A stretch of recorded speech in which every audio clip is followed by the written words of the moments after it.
parishioner. I've been involved with the Healthy Earth team for many years as chair and now co-chair, and part of the planning team that put this anthology, this amazing anthology together. And on behalf of the planning team, I want to welcome all of you, thank you for coming, and especially those of you who contributed to our anthology.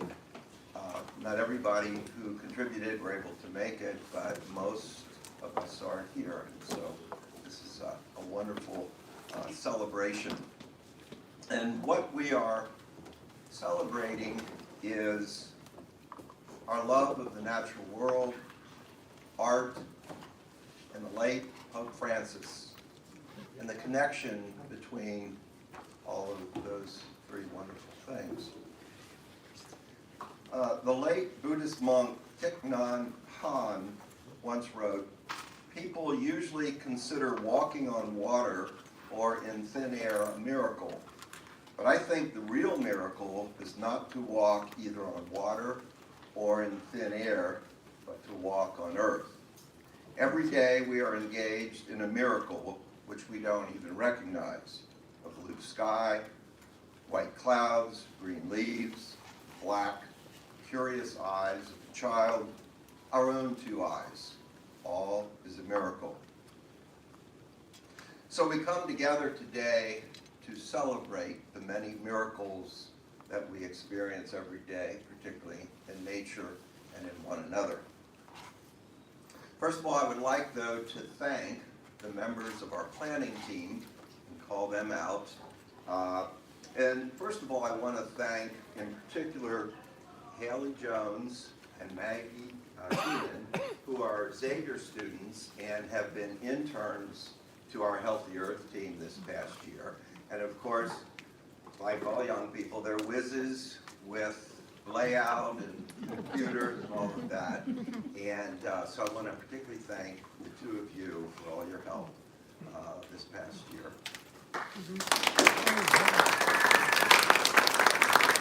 And then two Jesuit parish family staff members, Lindsay Horn right here, and of course Tim Severin, for their work and working with Haley and Maggie in putting together this work of art.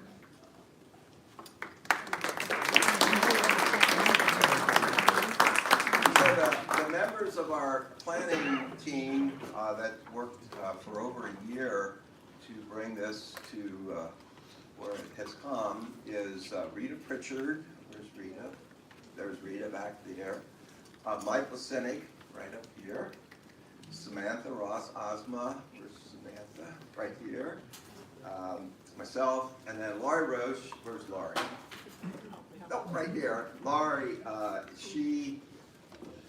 can't tell you everything, all the things that she did to bring this to fruition. But so anyway, and last of all, we have Emily Polina, who is zooming in from Connecticut, and she is going to,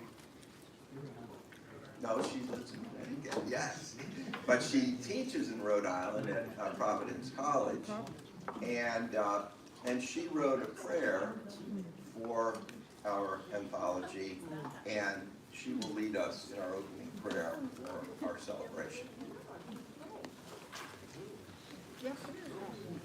So if you would just close your eyes and listen.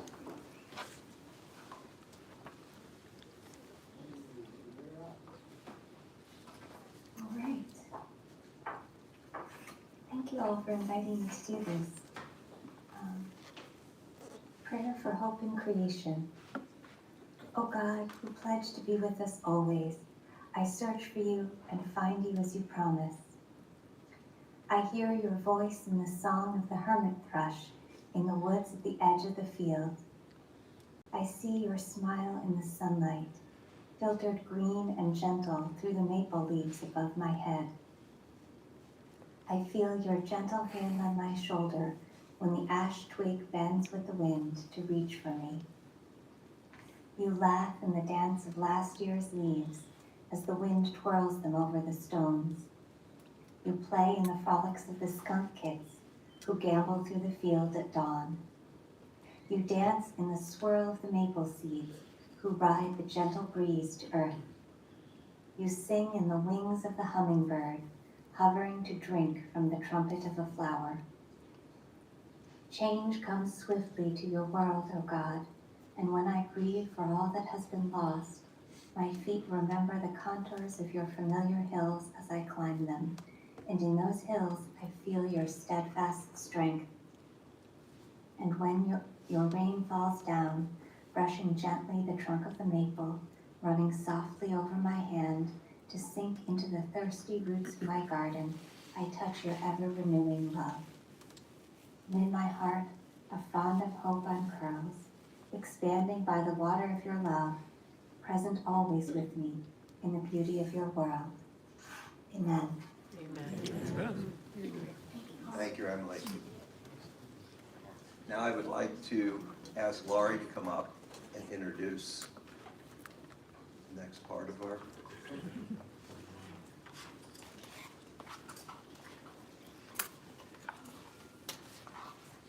Good. This afternoon. It's so lovely to see all these people here. Thank you so much for coming. The mission of the Jesuit Parish Family Healthy Earth team is to help people connect the tenets of their Catholic faith with the need for action to restore and protect our common home. We at the Healthy Earth team do that in different ways, and many, if not all of you, have participated in one or more. Education, field trips, volunteering, advocacy, and prayer services. These ways are valuable. They educate and connect us, and they help the natural world. But most importantly, as a community of faith, we try to awaken people's emotional connection to the earth and its other than human creatures. Emotional connection. The question is, do we understand ourselves not as dominators, not even as stewards, but as interdependents? Can we be humble enough to change our relation with the creation that God has given to us? Pope Francis described this exquisitely in his 2015 encyclical Laudato Si, which we celebrate today. Quoting from that, God has joined us so closely to the world around us that we can feel the soil drying out into desert almost as a physical ailment. And we feel the extinction of a species as a painful disfigurement. So the Praise Be To You Anthology grew from this idea of asking our fellow parishioners to express their own emotional connection to nature through art. And you responded. You sent us poems, essays, photographs, drawings, paintings, and artworks and other media. Thank you so much. The word anthology comes from two Greek words, anthos, meaning flower, and logia, meaning connection, collection of flowers. So together we have created a bouquet of praise to God and creation. Praise for all that is exquisite and mysterious in this creation, of how it is one web of life in which every strand has purpose and value. Standing in the light of this truth, let us take a stand. We ask God to help us cast off indifference, selfishness, blindness, and false hopes. I'll end with another deeply poignant quote from Laudato Si. Our goal is not to amass information or to satisfy curiosity, but rather to become painfully aware, to dare to turn what is happening into the world, into our own personal suffering, and thus to discover what each of us can do about it.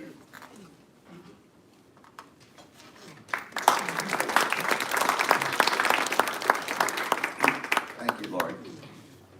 So we ask a number of people from the two parishes of our Jesuit parish family, and we're going to lead off with a contribution from Dr. Bill Magis and Holly Shapter. Bill is a former head of the chair of the department, the theology department at Xavier, and also served as the director of the Brueggemann Center, which is on the Xavier campus. He's a member of Bellarmine and a member of our Healthy Earth team. Holly, most of us know her, many of you, especially if you're from St. X, is the artist, and her paintings have been displayed down here, and they are displayed in the Midwest, and she it says that it's, for her, it's art to be venerated.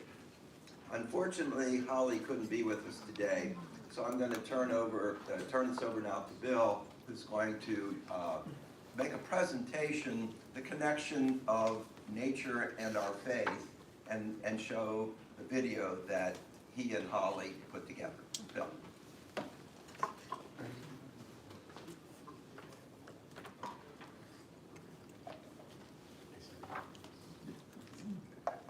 Thanks. Before I show you the slides and go into my presentation, I do want to make two prefatory remarks. And the first is this, is that I think many people think that this concern for our common home, concern for our environment, is something that is brand new and came into being with Pope Francis. And I'd like to point out that that's not the case, that namely, for the people who lived before industrialization, so in the ancient world, the medieval world, the early modern age, who were connected to the land, they saw themselves as a part of nature. They saw all of earth, soil, air, water as gifts from God. And it's really as we have become disconnected from the natural world, right, with industrialization and modern life, that we needed to be reminded of the role we have and the place we have in the world. And so I think that's very important. And the other reason is because it's more recently we've become aware of how our activities, our behavior, can have both a positive as well as a negative impact on the environment. And for those reasons, it was really necessary for someone like Pope Francis to write this encyclical that we are honoring with the anthology. So what I've tried to do in a very few minutes, I've been asked to talk about the connection between Catholic faith and care for our common home, care for creation. And it's really hard to kind of dance through 2 millennia of history to make the point. So I'm going to jump around very quickly. I'm going to start a little bit in Scripture, jump quickly to the Middle Ages, and then all the way to the contemporary situation with the last 4 popes of our church, who talk about the strong connection between Catholic faith and our environmental concerns, our concerns for our common home. So where I want to begin is actually with Scripture. So St. Paul in his letter to the Romans makes this point that, namely, before we had sacred Scripture, in which we find revelation from God, we already had revelation, and it's in the natural world, right? So he says no one can have an excuse and say they don't know about God or God's goodness. All they have to do is look around the world and see that. And then, of course, the Psalms are filled with this notion of the beauty of creation, the gift from God, and our role in it. So, for example, you see in Psalm 19, the heavens declare the glory of God, the sky proclaims its builder's craft. And you'll see in the next Psalm, Psalm 8, thinking about the stars, the planets, the magnitude of the universe, it says, we're just a small piece of it. We're in it. We're a small piece of it. So look at the Psalm. O Lord, our Lord, how awesome is your name throughout all the earth. When I see your heavens, the work of your fingers, the moon, the stars that you set in place, what are humans that you're mindful of them? mere mortals, that you care for them, right? So this idea that we're part of this natural world. And then we see in another psalm, in Psalm 104, this idea of how diverse the natural world is. And in a moment, when I jump to the Middle Ages, to make a point is, why is there so much diversity of species, of living creatures, etc.? But there's that recognition of that in Psalm 104. How varied are your works, Lord, in wisdom you have wrought them all. The earth is full of your creatures. And then in the book of Job, he goes on and he says, well, it's not just sky, stars, the big thing, planets, but it's namely every creature, whether in the sea or on the earth, etc., speaks of God. So Job says to one of his accusers, but now ask the beasts to teach you, and the birds of the air to tell you, or the reptiles on earth to instruct you, and the fish of the sea to inform you. Which of all these does not know that the hand of God has done this? In his hand is the soul of every living thing, and the life breath of all humankind. So this idea of, namely, the life breath of God in everything that lives, not just us. So now I'm going to jump way ahead to the Middle Ages. So the figure I want to pick up on is Thomas Aquinas, who is revered in the Catholic tradition as one of the doctors of the church, which means he's one of the great teachers of the church. And in this immense encyclopedia of theology that he completed in the 13th century, one of the questions that he dealt with, that he tried to answer, is saying, why is there so much diversity of plants, of animals, etc.? And you see his answer here to question 47 in the first part of his Summa. And he said, keep in mind that God created to share God's goodness and life with us. But God's goodness could not be represented perfectly in any one creature, including human beings. And so therefore it was necessary to create a diversity of living things so that each in its own way can reflect something of the goodness of God. And so you notice the end of his answer. So he says, hence the whole universe together participates the divine goodness more perfectly and represents it better than any single creature whatever. Now think about the implications of that, right? So that namely, if every living thing reflects God and God's goodness, what happens when species disappear? Right? The answer is namely, somehow God's presence in the world is diminished. Right? So I think it's a very, very important point that he makes. Now we're going to leap forward, we're going to run through the centuries and come up to the last four popes that we dealt with. Because I want to make the point that this is not something that is just specific to Pope Francis. So we begin with Pope St. John Paul II, who pointed out in his message for the World Day of Peace in 1990 that the problems of the world are interconnected. Whether we're talking about social, cultural, political, ecological problems, they're all interdependent. And therefore, if we're going to respond to those challenges, we need a coherent, moral view of the world. And that's what he talks about here, a morally coherent worldview.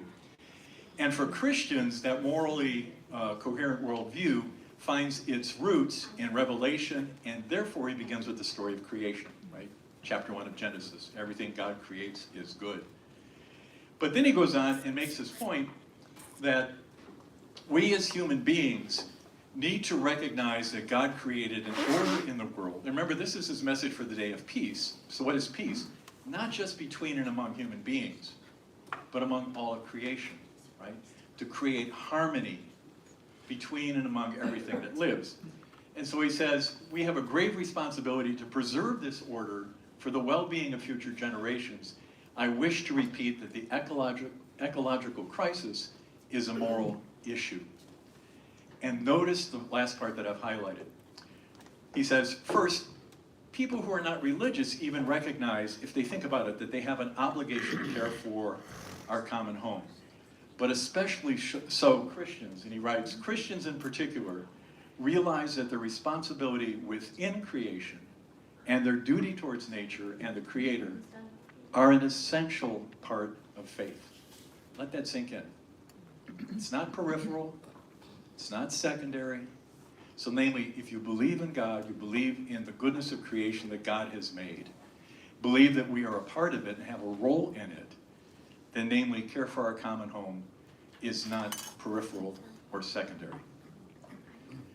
And so, toward the end of his address, he says the commitment of believers to a healthy environment for everyone stems directly from their belief in God the Creator, right? So he's making this connection, that's right? If you believe in God, if you have faith, then it follows that you need to be concerned about the world and the creatures that God has made and of which we are a part. So then his successor, Pope Benedict the 16th, picks up on this theme, and he points out, and sort of following along the lines of Pope John Paul II, of saying that namely, so if you look at the second set of quotations, there is an indivisible relationship between God, human beings, and the rest of the natural world. And that's part of the order. We're all supposed to be working together, creating a harmonious world, etc. And so he says at the end, his urgent appeal is that we would recognize that if we care about cultivating peace in the world, peace broadly understood, he said, protect creation. This is Pope Benedict. Then, of course, we'll jump ahead to Pope Francis, whom we're honoring especially with this anthology. And so you notice it's not only the 10th anniversary of Laudato Si, it's also the 800th anniversary of St. Francis of Assisi's Canticle of Creation. So there are many things that we can pull out of Laudato Si, but I've only pulled out a few of them. If you look on the left-hand side, you'll see he repeats the words of Pope John Paul II and says that, namely, our duty towards nature and the Creator are an essential part of their faith. It's good for humanity and the world when we believers better recognize the ecological commitments which stem from our convictions, right? So namely, if we take our faith seriously, what comes out of that is a necessary commitment to the health and the well-being of our planet and everything that lives on it or exists here. And he points out, if you look on the right-hand side, each of the various creatures that exist. So this is sort of going back to St. Thomas Aquinas. Each of the various creatures willed in its own being, right? So remember the days of creation and the Genesis story? All of these things appear before humanity comes on the scene. Everything that is created that precedes humanity is regarded as good and has being and dignity in itself. So he says each of these various creatures reflects in its own way a ray of God's infinite wisdom and goodness. Human beings must therefore respect the particular goodness of every creature to avoid any disordered use of things which would be in contempt of the Creator. Notice the common thread through the popes is this idea that God has created a world in which there's a proper order, and this order isn't one in which everything that exists is interdependent. I like this quote from the encyclical in section 84, because he's addressing this issue because people say, well, wait a minute, but human beings are the crown of creation, right? I mean, don't we stand so far above and in some sense not a part of the rest of the natural world? And so he writes, our insistence that each human being is an image of God should not make us overlook the fact that each creature has its own purpose. None is superfluous. None is superfluous. And notice what he says at the end. Soil, water, mountains, everything is, as it were, a caress of God. Beautiful statement. Our current Pope. So Pope Leo, in the fall of last year, there was a conference held to commemorate the 10th anniversary of the encyclical. And so what I like in his statement here is, if you look at the middle part, he says, you know, we have to make a shift. If we care about the earth, it's not simply collecting data, right? So he says in the central part, we have to go from collecting data to caring. So shift from data to caring, speak to the heart. And we have to stop just talking about the problems. He talks about discourse and talk about a real conversion of heart that will change the way that not only we see the world and our role in it, but how we behave and act. And then he ends with a question. And so obviously he's thinking of kind of last judgment, right? Making account of ourselves at the end of our lives. And he says, I'd like to conclude with a question that concerns each of us. God will ask us if we have cultivated and cared for the world that he created. What will be our answer? Right? Very kind of profound question. What I want to do now is to shift to the art that Jim referenced, and unfortunately Holly could not be here. It came about that when I was director of the Brugman Center, I wanted there to be some physical work of art to kind of embody some of the key ideas of Laudato Si. And initially when I reached out to Holly to commission her to do the work, we thought it was going to be a painting. And as you'll see, it turned into something much more than that, because the more we talked, we said, well, wait a minute, if the encyclical is all about the multi-dimensional reality of the world in which we live, and everything's interdependent, then a two-dimensional painting simply is not going to be a good representation. So let me switch to that. And Tim, if I hit the down button, will it start? It should, yeah. Okay.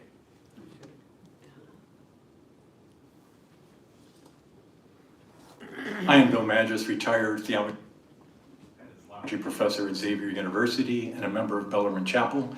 My colleague is Holly Shapker, an alumna of Xavier, an artist, and a member of St. Xavier Church. Out of our conversations about Laudato Si, Holly created the art that you're about to see.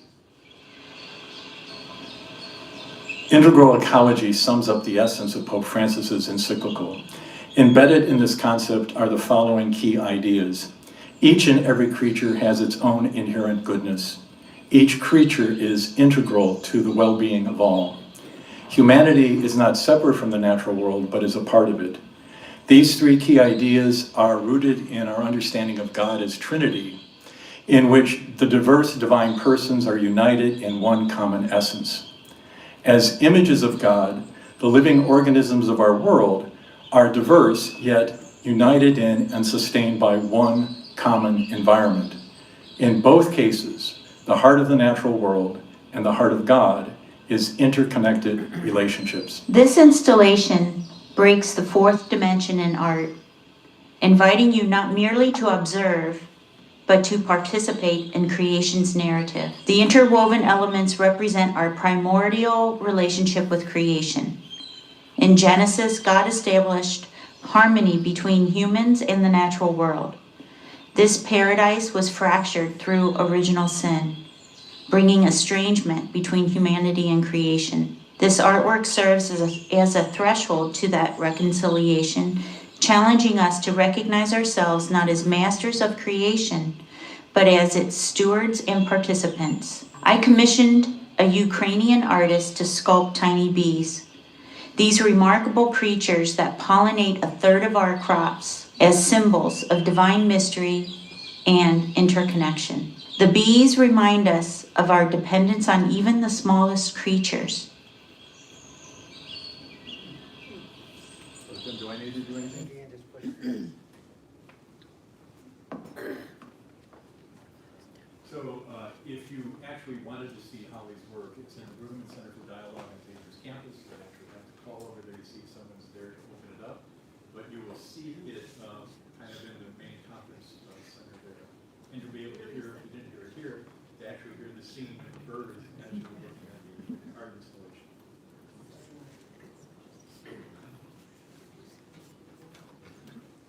Thank you.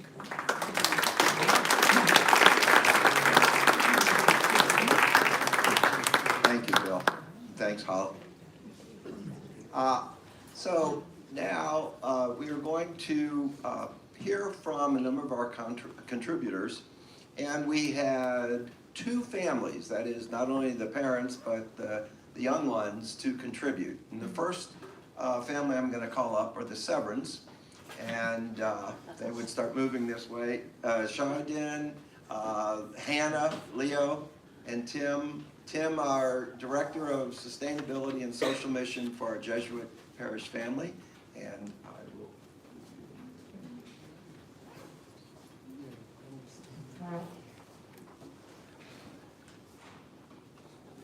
Oh, it's on the chair.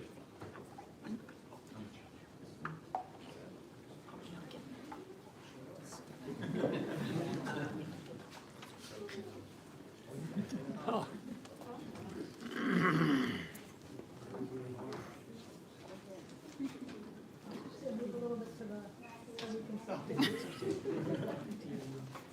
here. Okay, so we're each doing 2 minutes as a family, so we'll be very brief. Here we go. We were excited, I think, to participate in this anthology because so much of our time together as family is outside. We love creation and love one another through creation.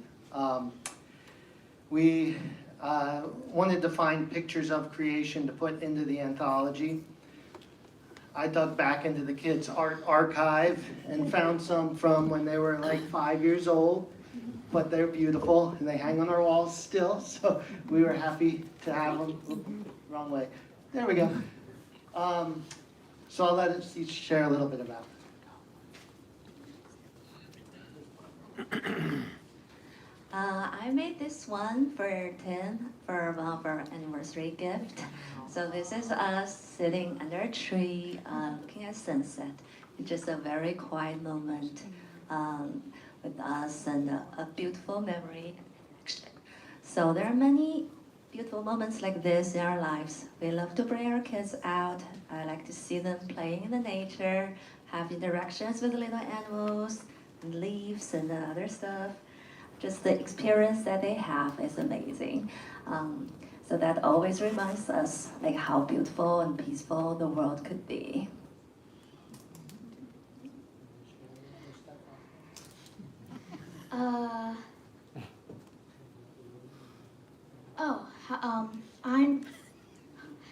I enjoy to like play in nature and build forts, explore, and we've been on many vacations exploring, and it's fun.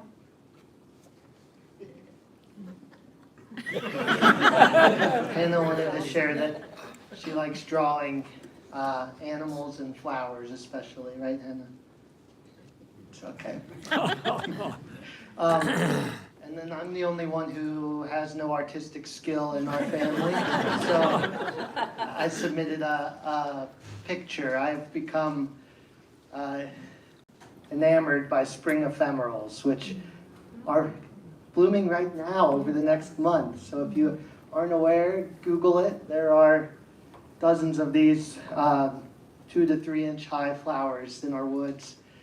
For me, they're symbols of God. This is a cutleaf toothwort, but I have a snow trillium that hangs in my office that I saw last year, and they help me reflect on our impermanence and the infinite nature of God. That brings to mind that lilies of the field passage in the gospel, and how God has created something so intricate and gratuitously beautiful that most of us don't see. They're just there for God's glory, for the world's beauty. So invite you to just go out and see them. Just 2 weekends ago, Leo and I went out into Adams County and found the snow trilliums again, and we did a little reflection kneeling down by one of them. It was really a nice moment. So that ecological conversion that Bill was just telling us about, we're working on it. Thank you.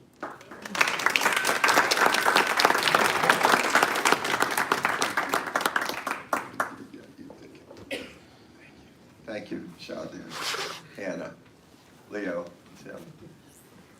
A second family, the LaBelles, Ann and Stephen, Iris, and Elizabeth, very involved at Bellarmine, and been involved with our Embracing God's Creation series we've had over the number of years, and particularly our immersion, taking families out into nature and wildflower hikes. So come up, please.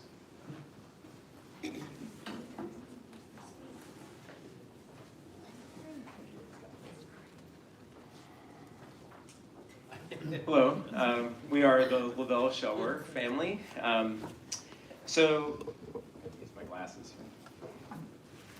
Spending time in nature has always been a very important part of our lives and the way we like to spend our time as a family. And that's one of the reasons why we wanted to contribute and are very grateful for the opportunity to contribute to the anthology. Love of wildflowers in particular is something that brought Anne and I together before we were married, just first getting to know each other. And that's something that we've really wanted to share with our daughters. Just the other day, we were on a hike, and our daughters were pointing out wildflowers to us. I was kind of in the back of my mind thinking, you know, do they remember any of the wildflowers that we've talked about in the past? And they pointed some things out to us, which was fantastic. So, as a part of the Embracing God's Creation series last year, Iris created this bingo card scavenger hunt of spring ephemerals for families with small children to look for on the hike.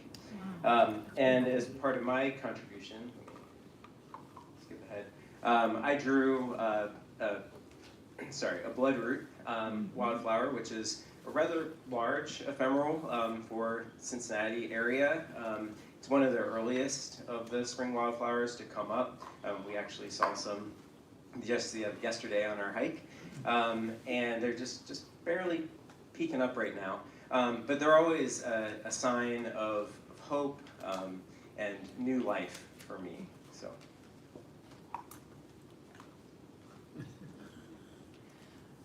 So I drew the picture of the bottlenose dolphin. I was inspired to do so after my 8th grade class took a trip to the Marine Lab in Florida and had a wonderful chance to encounter not just dolphins, but also jellyfish, barracudas, and coral reefs. This experience showed me the wonders of the natural world and why we ought to care for them.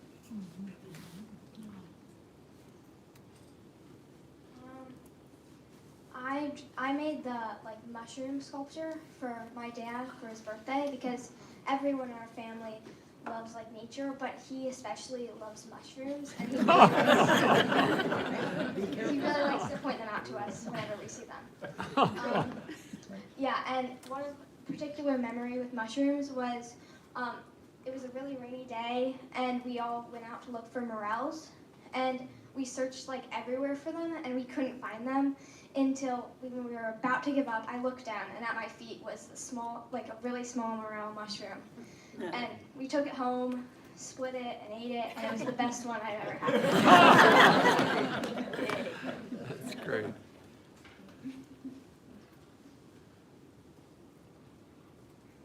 We had the opportunity to visit Antarctica last winter, and it was an amazing opportunity to experience God's awesomeness with the landscapes and the wildlife that we saw.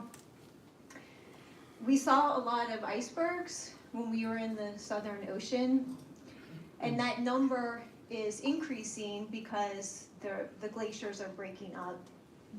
So for my artwork, I did a colored pencil drawing of one of the icebergs that we saw in the Scotia Sea.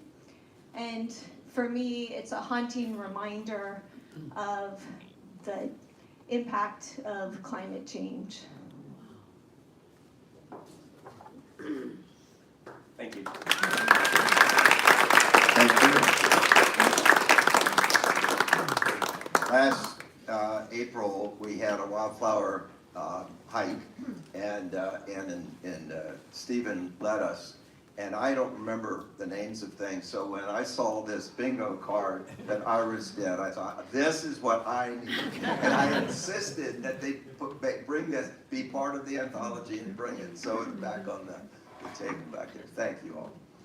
Next, I want to introduce Samantha Ross Ozma, and she's a member of St. Xavier Parish and also was on our planning team. She did an emote, it's amazing.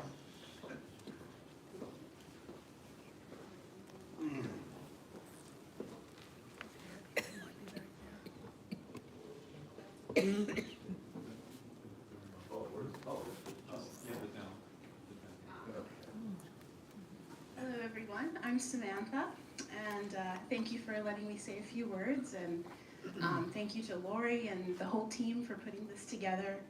I've been very passionate about Laudato Si. I've always felt very attached to it and the calling that is within it. As I'm sure you're aware, in the encyclical Laudato Si, His Holiness calls people across the world to recognize the earth as our common home and to take responsibility for caring for it. Although it focuses on environmental stewardship, its message is also deeply spiritual. Our faith must be lived through our actions and the way we take care of Mother Nature. One powerful way to convey this message is through art, because art has a special way of making us feel the beauty of creation and the tragedy of its destruction. Art has always been a bridge between faith and action, and long before many people could even read or write, art was always used to convey messages about God, creation, even moral responsibility. And so when art is created portraying fragile ecosystems or the suffering caused by environmental neglect, it is calling us to be more mindful of how we participate. And this was the goal for my piece. I wanted to convey one of the central themes of Laudato Si, that everything is connected. Our relationship with God, with each other, and with the earth cannot be separated. In the middle there, it looks white, but that's actually a mirror. And that mirror at the center is to allow the viewer to see themselves and invite them to reflect on how they may contribute to Mother Earth, whether positively or negatively, and more so reflect on the balance between humanity and nature, or by revealing what happens when that harmony and balance is broken. Ultimately, this piece aims to challenge us to imagine a better future. Ultimately, Laudato Si calls each of us to become better stewards of not only our faith, but also how our actions reflect our faith. Art can inspire that stewardship by opening our eyes to the beauty of creation and the responsibility we share to protect it. So when we truly see the world as a work of art created by God, caring for it becomes more than an obligation, it becomes an act of love and truth. Thank you.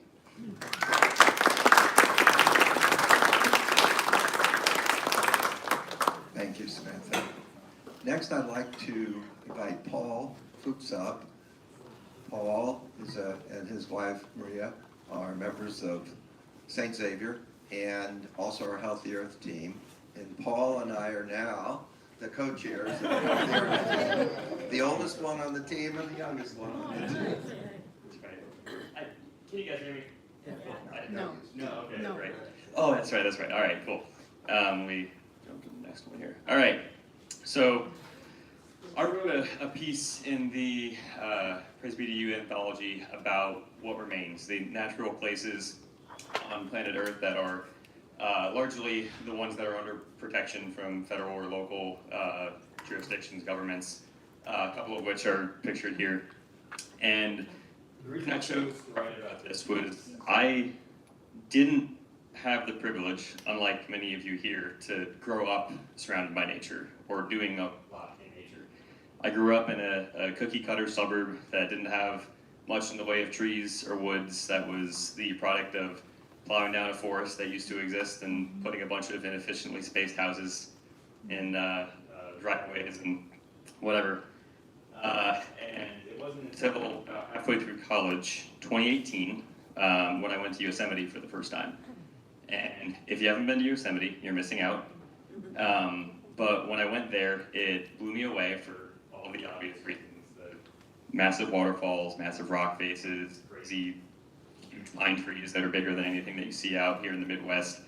And it sparked a desire in myself and my wife, and my girlfriend at the time, but my wife now, to visit all of the national parks in the United States. It's a goal that we're well on our way to. 40, I think, out of 63. It's not bad.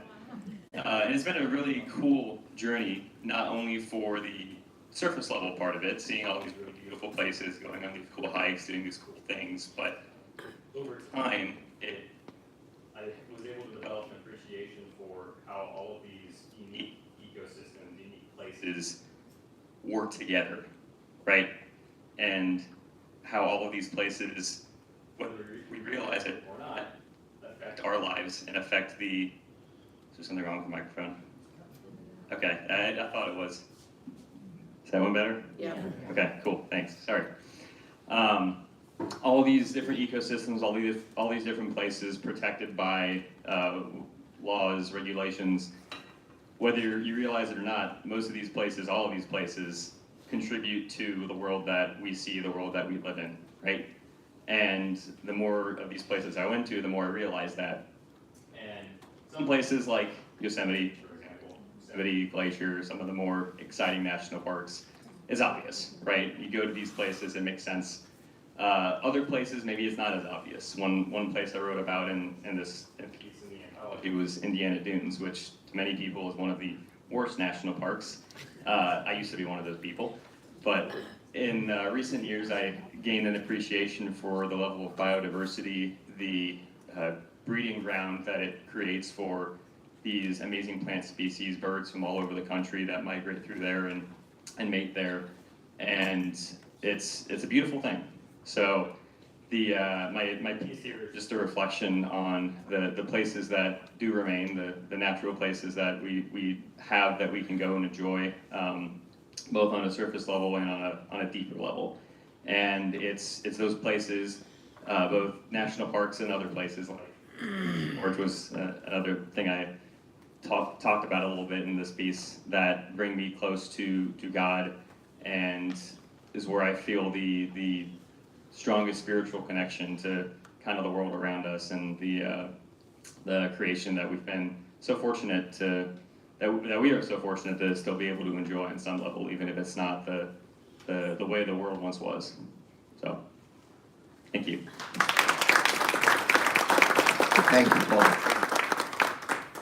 Next, I want to ask Joni and Mick Owens to come up, please. They're also members of Bellman Chapel.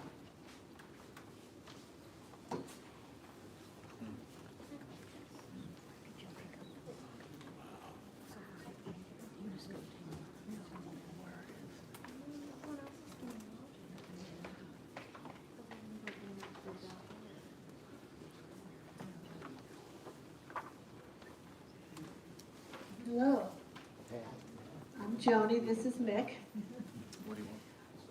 We weren't prepared to speak too much, but in the course of our retirement, we have discovered that we have gifts that we didn't realize we had. I became a member at the Senior Center and took up art for the first time, and Mick, who was a teacher of writing, took up creative writing at the Senior Center. So he has some pieces of writing that are complementary to the art. He was, well, I'll let you speak about Benny the Bluebird.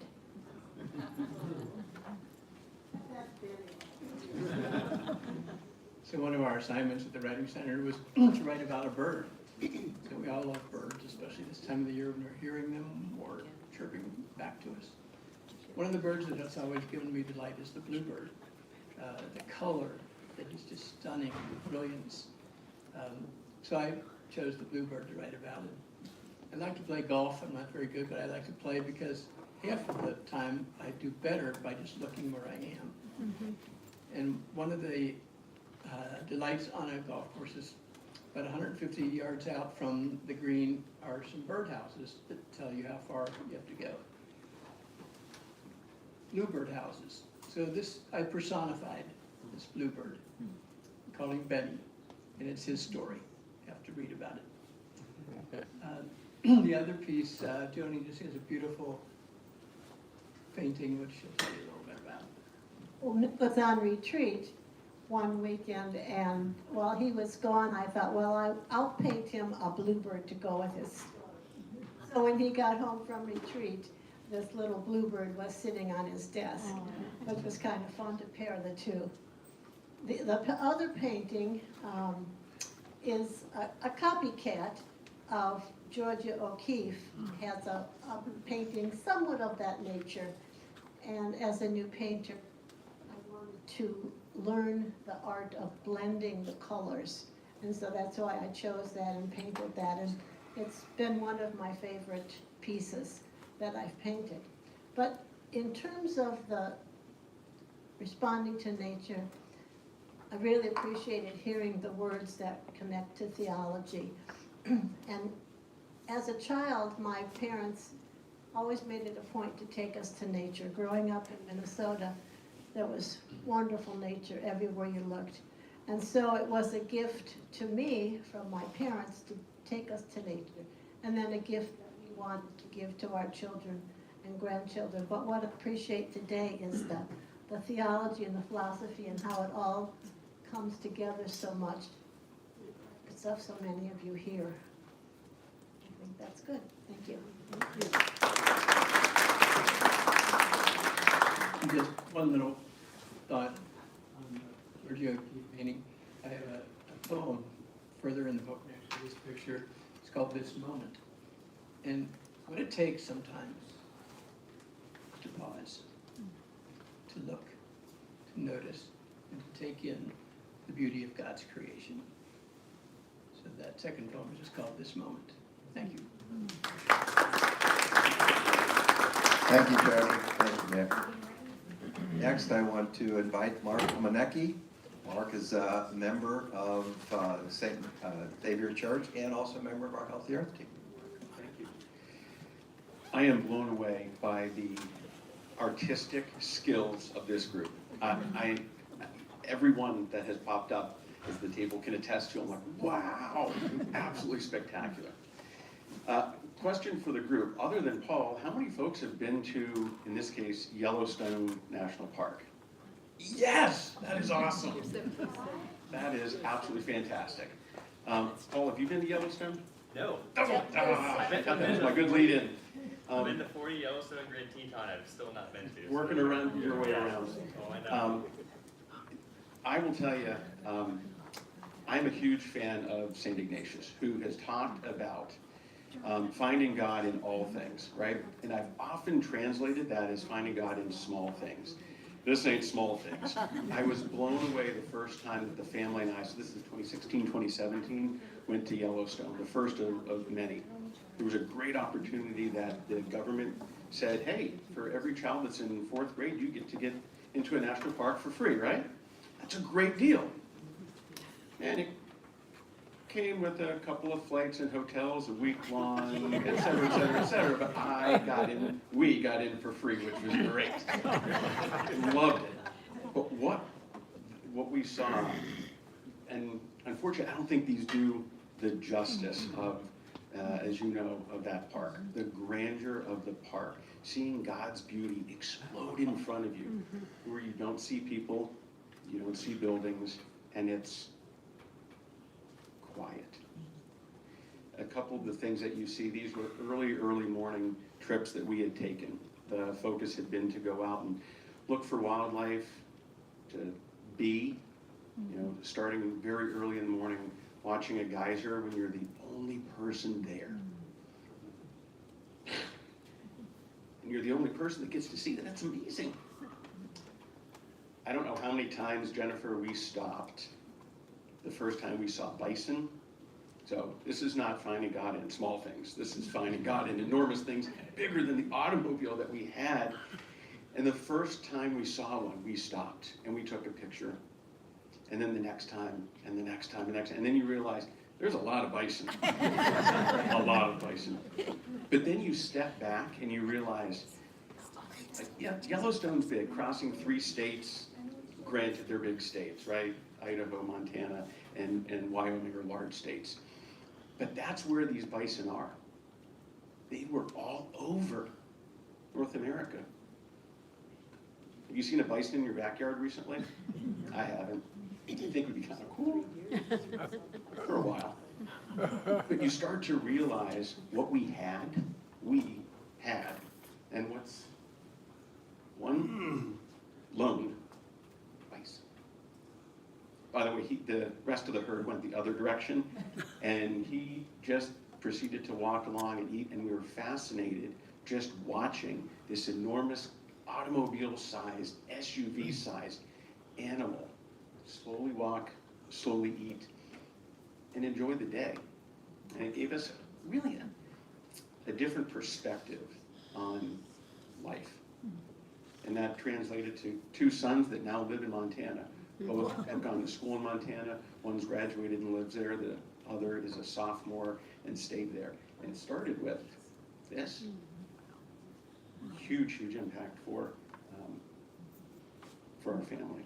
I should name him. I like Benny the bluebird, so I'll come up with Brandon the bison. Thank you. Thank you, Mark. And I'd like to invite my dear wife, Mary Lisa Bertuca, to come up. We're both members of Bellarmine. Mary's a former professor at Xavier University, taught teachers. And when we were in the process of doing this anthology way back, I serendipitously discovered a photo in a folder, and I realized it was a photo that a dear friend of mine, Dr. Steve Woodruff, had taken and given to me as a gift. 20 years ago, he introduced me to the joys and sorrows of being a beekeeper. And so this, for me, is kind of a commemoration to Steve, who died, sadly, a year and a half ago. A dear friend, outdoor, we had many outdoor adventures, his family, everything. Anyway, so I wrote in his memory an ode to a lady. And I have a line in there, and you might remember this line from Laudato Si. You can find the mystery of God in a teardrop, a trail, a poor person's face, and I have in there, I only wish Pope Francis had included you, oh honeybee, in your list of where you find the mystery of God.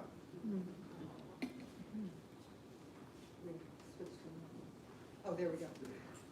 It's a little hard to tell that that's a book, but it is, and it's in the back. And I'd love to say that I knew this was the 800th anniversary of St. Francis Canticle when I decided to use that in making this little book. The children in the book are our very own grandsons, for whom we hope and pray that nature will always be important to. And to one of, I think it was Pope Leo, who invited us to care, not just to collect data, but to care. And as I taught at Xavier, as the years went on, and I was able to do these classes and presentations, my research and care of my own went very much toward children and nature. Children in nature and play in nature, art in nature. All of those things came together so beautifully, and I was able to share that with many students at Xavier. And one of the ways that I loved to help students see how they could express themselves was through bookmaking. So I'm going to just hand this to Jim for a second. Since the book is in the back and it's standing up, I just want, once a teacher, always a teacher. So all you do is take a piece of paper, see that piece of paper? And you fold it, and you fold it, and then you cut it, and then the next thing you know, you have a little book. And that, so if you look at the book in the back, the only difference with that one is that as I finished it with all the photos, I did glue down the pieces at the bottom.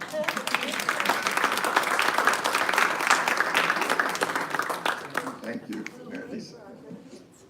So, what's our time? We have, oh my gosh, a few minutes.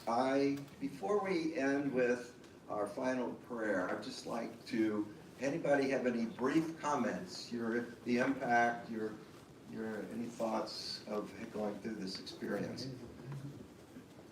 I think it's amazing. I wrote a little essay because I have no artistic talent, so I just wrote a little essay, but I'm really blown away by how good a lot of the art is. Thank you, Tim. Yes, Tim has a contribution. Anybody else? A comment? Mike gonna say anything? Okay. Then, I'm going to do one, before I turn it over to Mike for our final prayer, one plug. We have another Wildflower Walk coming up on April 18th, and we will get the communication out. The specifics, we still are pinning down where it's going to be, but we will have another wildflower hike. Yes, Lori?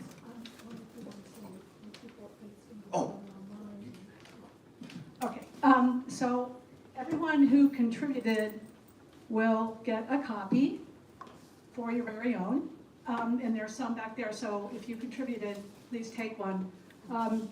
They were large, which is a good thing, because so many of you contributed. That meant they were expensive to print. So we could only print 200 for now. But it's available online, so if you take one of these cards, there's a QR code, and you can read it online. And then, thanks to Rita, where's Rita Pritchard? Brilliant idea.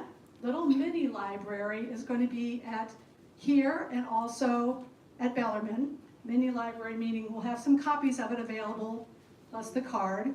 Take one, enjoy it, and then bring it back. Nope, there's no fine if you don't bring it back. No. But try to remember to bring it back at some time. So these will be set up, one upstairs and then one at Bellarmine, so you can borrow a hard copy to read, but also online. And now our concluding prayer, Michael Sinek. Also from our Healthy Earth team and our planning team. Thank you. So really grateful to see such a crowd today, that everybody showed up here. It's really wonderful. And I wrote a blessing that I feel like we all need. It's called Blessing for the Healers of the Earth. St. Francis asked us to hear the cry of the earth and the cry of the poor. And this earth is sacred, and our work is to heal this earth as part of it, whether it's in our individual actions, but also our collective action to advocate for policies to decrease our dependence on fossil fuels, increase renewables, protect our land, our soil, our water. But this is daunting work, sometimes even feels hopeless, but it is sacred work, and I thought it needed a blessing. I don't need to announce to you, you of all people, the unquenchable appetite which can blind us to the peril. So may your once new eyes that opened in wonder upon that first morning of sun, green, and blue now softly gaze still on leaf, light, wing, and sky, then sharpen to see the wounding. May you ever yearn for that encampment your precious young self fashioned with eagerness and friends in that green, cool June forest, claiming your home. May your scarred, toughened skin come alive to that sudden wind in your face one morning as you turn the corner, receiving delight in that tender kiss.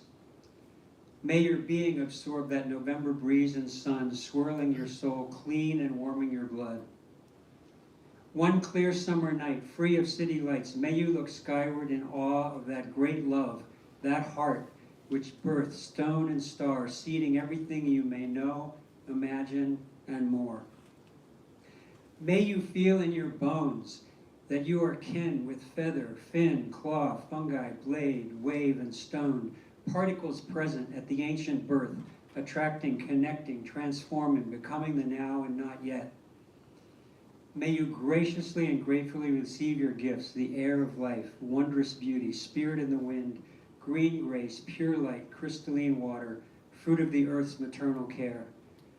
May you be nourished, strengthened, and reawakened to your love, that you may join in the great work with urgency, heart, and patience. May you be visited when you need it most by hope and the kindred angel of trust. May your soul, freighted with grief for the world, surrender to the embrace of beauty of the one who was here in the beginning, whose heart is still pierced, broken open, and poured out. And may you have companions and know the joy of belonging, praise, and good work. May you renew, even at this late date, your sacred vows to the earth, the children, the neighbor, and show them your love before it's time to depart. Amen. Amen. Thank you all very much.